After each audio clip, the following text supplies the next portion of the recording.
The 6 Swans by the Brothers Grimm. A king was once hunting in a great wood, and he hunted the game so eagerly that none of his courtiers could follow him. When evening came on, he stood still and looked round him, and he saw that he had quite lost himself. He sought a way out, but could find none. Then he saw an old woman with a shaking head coming towards him, but she was a witch. "Good woman," he said to her, "can you not show me the way out of the wood?" "Oh, certainly, Sir King," she replied. "I can quite well do that. But on one condition, which if you do not fulfill, you will never get out of the wood and will die of hunger." "What is the condition?" asked the king. "I have a daughter," said the old woman, "who is so beautiful that she has not her equal in the world, and is well fitted to be your wife. If you will make her lady queen, I will show you the way out of the wood." The king, in his anguish of mind, consented, and the old woman led him into her little house, where her daughter was sitting by the fire. She received the king as if she were expecting him, and he saw that she certainly was very beautiful. But she did not please him, and he could not look at her without a secret feeling of horror. As soon as he had lifted the maiden onto his horse, the old woman showed him the way, and the king reached his palace where the wedding was celebrated. The king had already been married once before, and had by his first wife 7 children, 6 boys and 1 girl, whom he loved more than anything in the whole world. And now, because he was afraid that their stepmother might not treat them well and might do them harm, he put them in a lonely castle that stood in the middle of the wood. It lay so hidden, and the way to it was so hard to find, that he himself could not have found it out had not a wise woman given him a reel of thread which possessed a marvellous property. When he threw it before him, it unwound itself and showed him the way. The king went so often to visit his dear children that the queen was offended at his absence. She grew curious and wanted to know what he had to do quite alone in the wood. She gave his servants a great deal of money, and they betrayed the secret to her, and also told her of the reel of thread which alone could point out the way. She had no rest now till she found out where the king guarded the reel, and then she made some little white shirts, and as she had learnt from her witch mother, sewed an enchantment in each of them. And when the king had ridden off, she took the little shirts and went into the wood, and the reel showed her the way.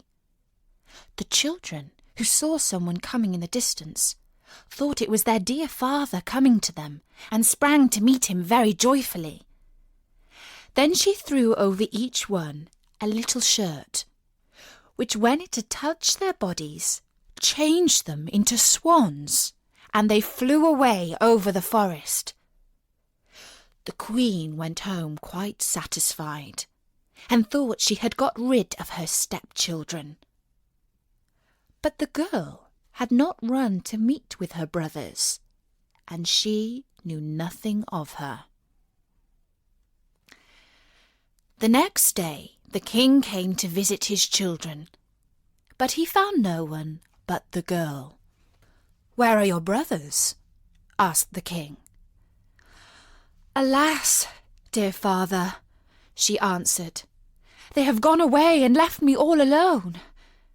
And she told him that looking out of her little window, she had seen her brothers flying over the wood in the shape of swans, and she showed him the feathers which they had let fall in the yard and which she had collected.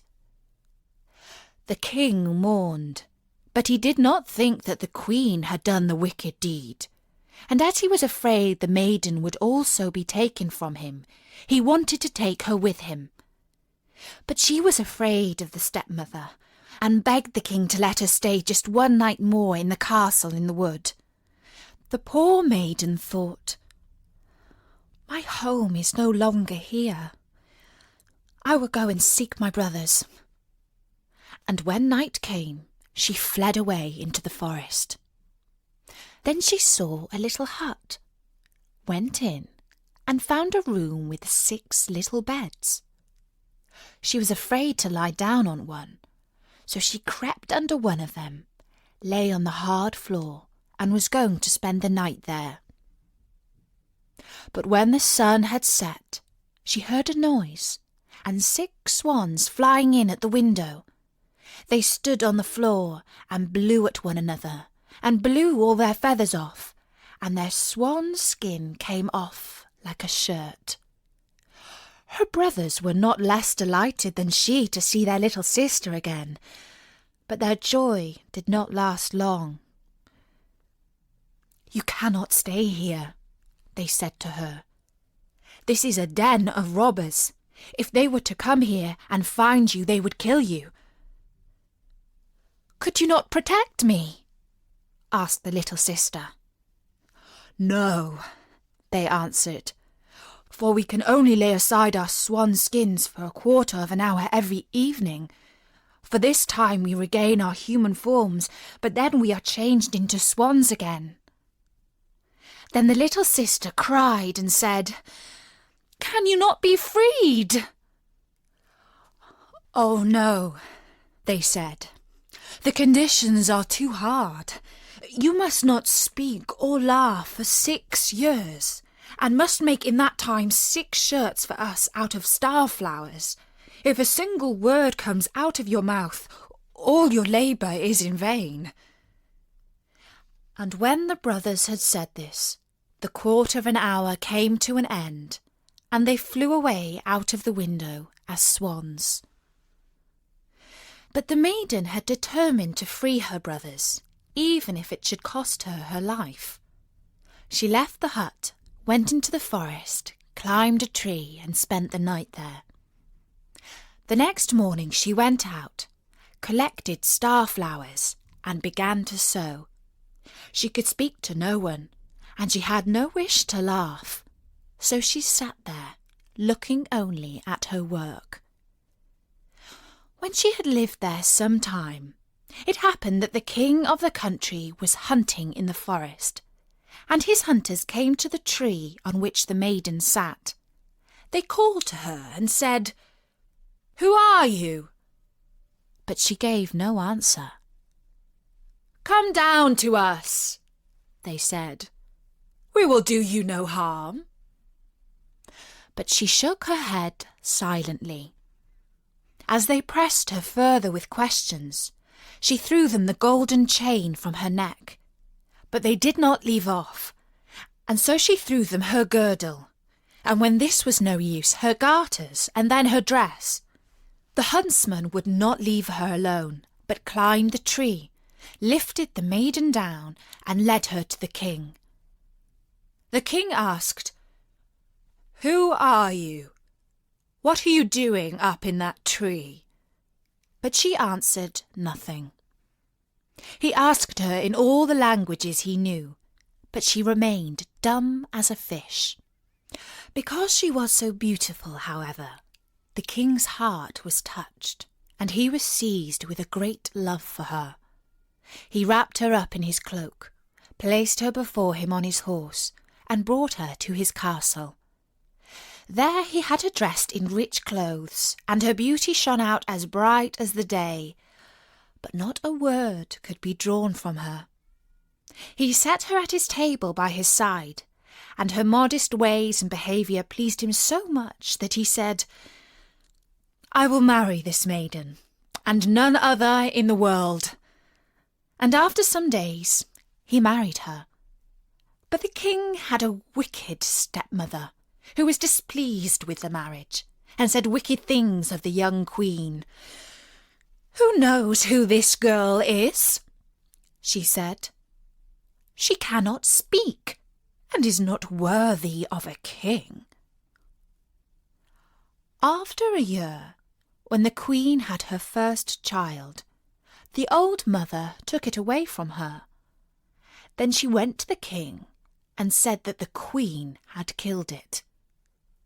The king would not believe it and would not allow any harm to be done to her.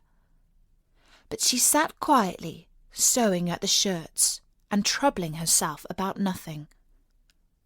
The next time she had a child, the wicked stepmother did the same thing. But the king could not make up his mind to believe her.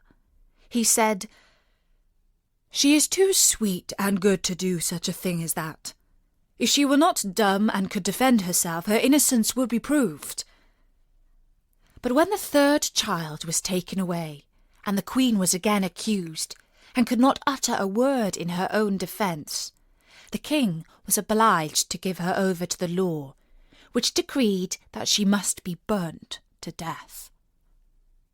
When the day came on which the sentence was to be executed, it was the last day of the 6 years in which she must not speak or laugh. And now she had freed her dear brothers from the power of the enchantment. The 6 shirts were done. There was only the left sleeve wanting to the last. When she was led to the stake, she laid the shirts on her arm, and as she stood on the pile and the fire was about to be lighted, she looked around her and saw 6 swans flying through the air.